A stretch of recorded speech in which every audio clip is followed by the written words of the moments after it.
In this video, we will be replacing the oil filter adapter plate gasket in this 2001 Ford F-150. This video is broken up into two parts. The first part we will perform the repair procedure, and the second part I will explain why this procedure was necessary to be completed. After installing rhino ramps, safety stands underneath the vehicle in case the rhino ramps fail, wheel chocks, and applying the parking brake, we are ready to get started. To begin this process, we need to drain the oil just as we would in a traditional oil change. We also need to locate the oil filter and remove the oil filter as well. After all of the oil has been drained from the engine and the oil filter has been removed, we can take a look underneath the vehicle towards the front and find our lower front shroud. Applying a little Amsoil metal protector to the bolts and using a 10mm wrench, we can remove that lower front shroud. If we take a quick peek up in there, we will see that adapter plate that we will be working with in just a minute. Taking a look from the passenger side portion of the vehicle, up underneath where the radiator sits, in the lower corner we have a plug that needs to be loosened. I'm first going to install a rubber hose to help direct the flow of coolant into a collection bucket. And using a 3/4 inch socket, I can gently loosen our plug and allow that coolant to flow out. Taking a look from the side of the vehicle, underneath at the bottom of the engine, located directly below one of our freeze plugs, we have an Allen head bolt. This is our block drain plug for our cooling system. We need to use a ratchet with a long extension to remove this plug, and also have a collection container located below it as we will drain out much of the coolant. Through the coolant reservoir, we're going to introduce some hose water, and with our collection buckets below the vehicle, we're going to help flush out any contaminated coolant and make sure we are starting with a clean system when we get this back together. Now, it is worth noting that there are 4 bolt hole locations on this gasket. Therefore, we need to remove 4 bolts from inside of the engine. Because it is near impossible to see up in the engine, let alone get a camera, I have some poor quality footage where I have highlighted the 4 bolt locations. Actual removal of these 4 bolts ended up taking a substantial amount of time. There is extremely little access, most of which has to be done without actually having a good vantage point of what you're actually doing. Each of these bolts are 10mm bolts, and I used a combination of a lot of extensions on my ratchet, and there was a couple flexible extensions I tried using unsuccessfully. This was the second most time-consuming process of doing this repair, was actually getting to the bolts and removing those. This last one that I took out had the old one click at a time routine, and it was painful to do, probably more painful for you to watch, but we were able to get it out, and then we can slip that gasket out from behind our adapter plate. I always like to make sure that the old gasket matches the new gasket before I continue on. After cleaning the mating surfaces as best as you can, the number one most difficult aspect and time-consuming aspect was reinstalling the new gasket, as there is little access and you really just cannot see what you are doing to get that gasket in place and the bolts started a couple turns so that everything stays where it should. I ended up cutting a bunch of film out because it just took way too long with the camera in way of the tools, and so I was able to get the bolts started by hand before tightening them down with a socket and ratchet. After the 4 bolts for our oil filter adapter plate have been reinstalled and tightened, we're going to reinstall our block drain plug for our cooling system, and I'm going to be applying some Permatex Threadlocker, which will make sure that this stays sealed. It will also combat the high heat generated from the engine and make sure that our cooling system remains sealed.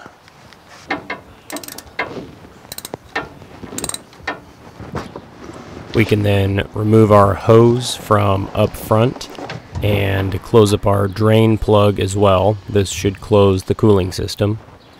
Now that our cooling system has been closed back up, we can close back up our lubrication system. So we will install our oil filter, first by putting just a little bit of new oil on our rubber ring, and then we can feed that oil filter back into the engine. With that front lower shroud removed, we do have much easier access to that oil filter location.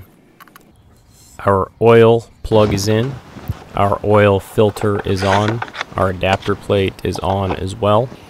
So we're going to be installing 6 quarts of Amsoil XL motor oil, and we can close up that oil fill location. Our coolant is then mixed with 40% distilled water and 60% Amsoil propylene glycol antifreeze and coolant.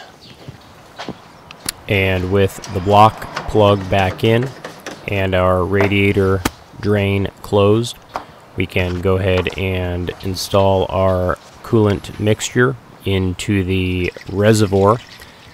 Gravity will allow that coolant to flow down throughout the engine. In total, I used 3 gallons of mixed coolant to bring this back up to the full level. For the time being, I'm going to leave the reservoir cap off. Now that we have filled up our oil and our coolant, I'm going to very briefly start the vehicle just to get the oil flowing, only for about 15 seconds or so, and then I'll turn it off. We will check our oil level as well as check for any leaks underneath the vehicle. Everything looks pretty good. At this point, our lubrication system is good, so we're going to start the vehicle again. This time we're going to let it run for quite a while until the thermostat opens and our coolant gets flowing throughout the engine.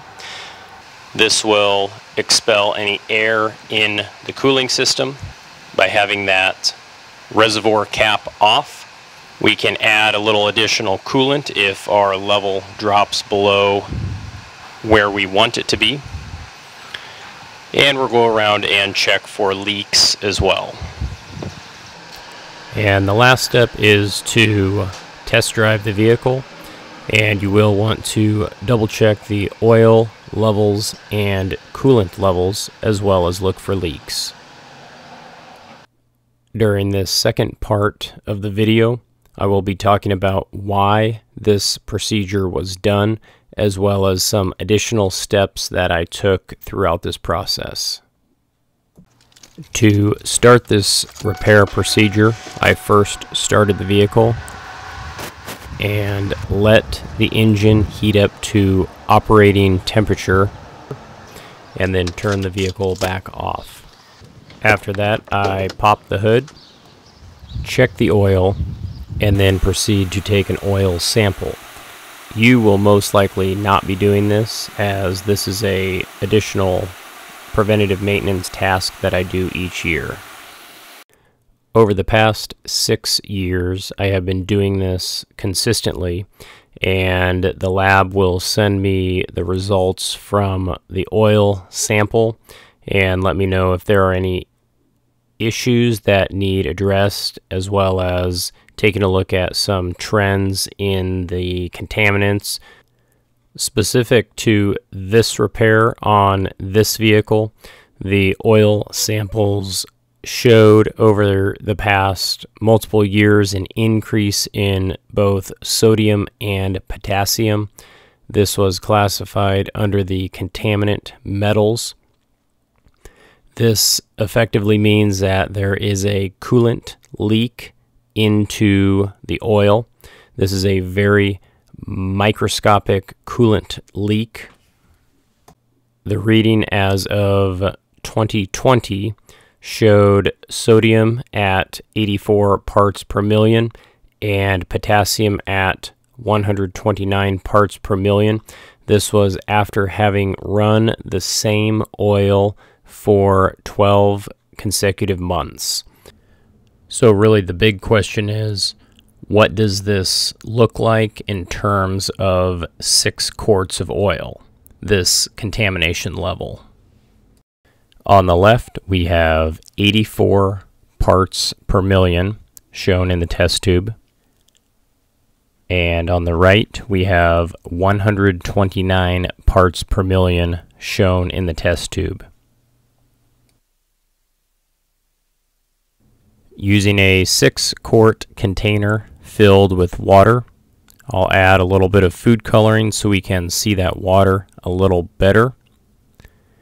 I'm going to be adding my contamination metals, sodium at 84 parts per million and potassium at 129 parts per million. These equal roughly 28 drops of the contaminants in 6 quarts of this simulated oil. Obviously, in retrospect of the 6 quarts of simulated oil, this is a very small level of contamination. Essentially, we have 2 drops of coolant entering the lubrication system each month, because again, this has run for 12 months total.